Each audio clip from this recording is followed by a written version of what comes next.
Good morning, everyone. So today is the class of English literature. Let's start chapter 1. Please pay attention to it. Now the chapter number 1. Who will be Ningtu? First of all, you all have noted. ये आपको important है note करना, because ये story कुछ अलग है क्योंकि language इसकी चेंज है. पूरी स्टोरी में जैसे हम नॉर्मली हमारी जो लैंग्वेज होती है वो नहीं है. ये मणिपुर की क्योंकि स्टोरी है तो मणिपुर की ही वर्ड्स लिए गए हैं. जैसे इसमें निंगटू का मतलब क्या है, किंग है, और किंग का मतलब क्या होता है, राजा, और लेमा का मतलब क्वीन. क्वीन मीन्स रानी. मियम का मतलब पीपल, लोग, और टुंगी निंगटू या टुंगी लाइमा यानी कि फ्यूचर किंग, यानी कि जो हमारे आने वाला राजा या रानी होगा, आगे बनने वाला राजा या रानी. खोंगनक मतलब बैनियन ट्री यानी बरगद के वृक्ष को कहते हैं. और कैंगलापेक को अ प्लेस इन मणिपुर यानी कि मणिपुर की जो जगह है उन्हें उसे कहते हैं Kangleipak. Now the start the chapter. Long, long ago in the land of Kanglapek in Manipur, there lived a Ningtu and Laima. यानी कि बहुत पुराने, बहुत समय पहले की बात है. कैंगलापेक में, मणिपुर जहाँ पे था, वहाँ पे एक राजा और रानी रहते थे, यानी कि निंगटू जो था, निंगटू और लाइमा यानी कि राजा और रानी. They were loved dearly by the people. वो सभी लोगों से बहुत ही ज़्यादा प्रेम करते थे, प्यार करते थे, यानी अपनी प्रजा से. They on their part never stopped thinking about their miyam, their people. यानी वो वहाँ के लोगों के बारे में बिल्कुल भी सोचना कभी बंद नहीं करते थे. हमेशा कुछ ना कुछ करते रहते थे, कुछ ना कुछ उनके बारे में सोचते रहते थे. Our miyam should be happy. क्योंकि निंगटू का कहना था, यानी कि राजा का ये मानना था कि यहाँ के लोग हमेशा खुश रहना चाहिए, उन्हें खुश रहना ज़रूरी है. और रानी का कहना क्या था, everybody in Kangleipak should live in peace, not only the people but the birds, animal and trees too. यानी कि उसका कहना ये था कि कैंगलापेक के सिर्फ लोग ही नहीं, सिर्फ लोगों में ही शांति खुशी नहीं होनी चाहिए. यहाँ के जो हमारे जानवर हैं, बर्ड्स हैं, ट्रीज हैं, एनिमल्स हैं, उन्हें भी ऐसे ही खुशियाँ मिलनी चाहिए. The Ningthou and Leima had 3 sons. उनके तीन बेटे थे, जिसका नाम था Sanajaoba, Sanayaima and Sanatomba, and a daughter Sanatombi. उसकी जो एक बेटी थी उसका नाम था Sanatombi. She was a lovely child, very gentle and loving. सारे उसके जो बच्चे थे वो जो सानाटोम्बी थी वो कैसी थी, बहुत ही क्यूट थी और बहुत ही समझदार थी और बहुत ही प्यारी थी. Years went by and the children grew up well. यानी कुछ सालों के बाद उसके बच्चे जो है वो बड़े होने लगे. Then one day the Ningthou called his chief minister. यानी एक दिन क्या हुआ, निंगटू कॉल्ड, उसने किसको बुलाया, चीफ मिनिस्टर को बुलाया. It is time to decide the Tungi Ningthou the future king. उसने ये बोला कि अब ये समय कौन सा है, हमें राजा चुनने का, यानी कि हमारा आने वाला राजा चुनने का समय है. What is there to decide. आपने क्या डिसाइड किया है. Your eldest son will be our future. क्या आपका जो एल्डेस्ट सन है वो आपका फ्यूचर किंग बनेगा, यानी राजा. That's how it happened in the olden days. But today we will select a king who is the most worthy of becoming a king. उसने बोला ऐसा तो पुराने समय में हुआ करता था कि राजा का जो बड़ा बेटा है वो आगे चल के राजा बनेगा, लेकिन अब समय के साथ हमें क्या करना है, बदलना है. और आपका समय क्या है कि हमें देखना है कि पहचानना है कि कौन हमारे राज्य के लिए बेस्ट राजा होगा, और तभी हम ये क्या कर पाएंगे, सेलेक्ट डिसाइड कर पाएंगे कि कौन राजा बनेगा. So there was a contest, a horse race. whoever reached the Khongnang the banyan tree first would be declare Tungi निंगटू. उसने क्या किया कि अब एक कॉन्टेस्ट रखा, जो कॉन्टेस्ट किस चीज़ का था, हॉर्स रेसिंग का था, कि उसमें जो सबसे पहले पहुंचेगा उस खोंगनक में, बैनियन ट्री में, वो डिक्लेयर होगा टुंगी निंगटू के लिए, यानी कि राजा के लिए.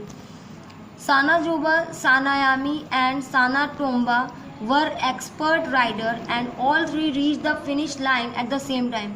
तीनों क्या थे, बड़े ही एक्सपर्ट, यानी कि बहुत ही अच्छी तरीके से उन्होंने इस कॉन्टेस्ट को पास किया और तीनों सेम टाइम पे ही जीत गए, यानी कि उसमें से निकल गए. My son do something different each one of you so that we can decide who will be tunggi निंगटू. उसने बोला राजा ने कि माय डियर सन, यानी कि तुम मेरे प्रिय बेटे, तुम सब कुछ अलग करो, डिफरेंट करो, जिससे मैं डिसाइड कर सकूं कि आने वाले समय में टुंगी निंगटू कौन होगा, यानी कि आने वाले समय में राजा कौन होगा। Sanajaoba mounted his horse and held his spear straight in front of him. अब जो सानाजोबा था वो क्या किया, वो माउंट यानी कि माउंटेड इज हॉर्स, यानी कि हॉर्स को बहुत ऊंचाई से लेके आया और उस पेड़ की बीच से निकल गया, बैनियन के ऊपर से उसे फाड़ के निकल गया। He looked at huge khongnang standing majestically at a distance, यानी कि क्या किया उसने, उसमें से बहुत अचानक से निकला और एक जादू की तरह, at a distance. He prize the tree and jumped his horse right through it, यानी उसके ऊपर से फिर कूद गया निकल के। Now it was the turn of the second son. अब सेकेंड टर्न थी किसकी, सेकेंड सन की टर्न थी सानायामी की।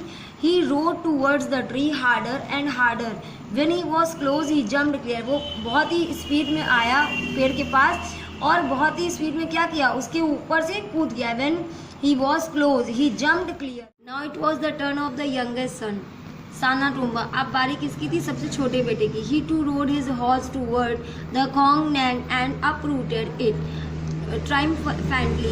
He carried the tree to the Ningtu and Laima and laid it at their feet.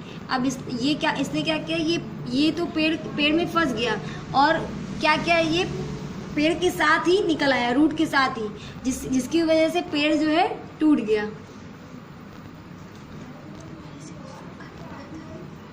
और उसे इसी बात पे गर्व हो रहा था कि मैंने पेड़ को ही तोड़ दिया। The people grew restless. Why were the Ningtu and Laima taking so long to make the announcement? अब सारे लोग जो थे वो क्या कर रहे थे, रेस्टलेस हो गए, यानी कि अब उनसे और इंतज़ार नहीं हो रहा था, वेट नहीं कर रहे थे और वो कि कब वो उन्हें अनाउंस करने में इतना टाइम क्यों लग रहा है कि हमारा आने वाला राजा कौन होगा। The Ningtu and Laima were watching Sanatombi. अब वो जो राजा और रानी थे वो किसको देख रहे थे, वो सानाटोम्बी को देख रहे थे, यानी अपनी बेटी को। She stared sadly at the khongnang which lay dead on the ground. उसने बहुत दुखी नज़र से देखा कि जो खोंगनंग यानी कि पेड़ है वो बुरी तरीके से मर गया है, डेड हो गया है, जो ज़मीन पे गिर गया।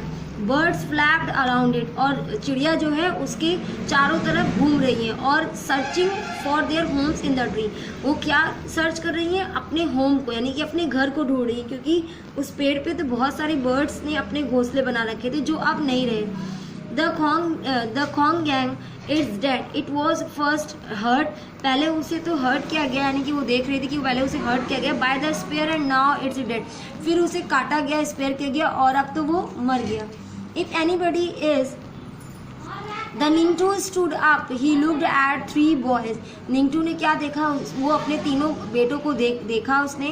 He looked at the little girl, और अपनी छोटी बेटी को भी देखा।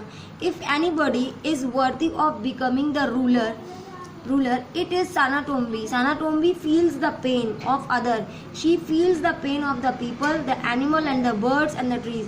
उसने कहा कि और किसी में भी, यानी कि बिकमिंग द रूलर, यानी कि जो रूलर बनने वाला था, उसमें से किसी में भी ऐसा फील नहीं हुआ कि वो उस किसी का भी पेन, यानी कि जैसे उसने फील किया बर्ड्स का और पेड़ का, एनिमल्स का उसने पेन फील किया, लेकिन बाकी जो तीन बेटे थे उन्होंने ऐसा कुछ भी नहीं सोचा। A silence fell. Everyone turned to look at the girl. अब सभी लोग क्या करने लगे, साइलेंस हो गया और सब क्या किसके देखने लगे, उस छोटी लड़की को। देयर फ्यूचर क्वीन, जो अब कौन थी, बनने वाली थी फ्यूचर की, यानी कि आगे की रानी। There she stood like a small khongnang, the bird flying all around her. वो कैसे खड़ी हो गई, जैसे खोंगनैंग यानी कि एक पेड़ की तरह, और उसके चारों तरफ कौन उड़ने लगा, चिड़िया उड़ने लगी। This sat on her shoulder and on head, अब वो उसके शोल्डर पे और उस हैंड पे बैठने लगी। सी स्माइल्ड एट देम, और उसे देख करके हंसने लगी। Leima is one who does not hurt anybody is in the kingdom. I declare Sanatombi the future Leima of Kangleipak. उसने जो रानी थी उसने क्या उसने बोला कि who does not hurt anybody in the kingdom, यानी कि हमारे राज्य में, हमारे जो किंगडम है, राज्य में किसी को भी कोई हर्ट ना करे। और उसने इसलिए डिक्लेयर किया कि यहाँ की जो कैंगलापैक की रानी होगी वो कौन होगी, सानातोम्बी होगी। Now the message is a true leader is not someone who has power and strength but one who has the wisdom to use it correctly। यानी एक सच्चा राजा वो होता है जो सिर्फ पावर से ही नहीं हो, पावर से ही मतलब उसके पास सिर्फ पावर ही ना हो, उसके पास एक अच्छा दिल भी हो, जो अपनी प्रजा के लिए हमेशा अच्छा सोचे, उन्हें खुश रखे और वो पेनफुल भी हो कि हर किसी का वो दर्द समझ सके और दिमाग से सोच सके। I hope you all are understand. Thank you so much.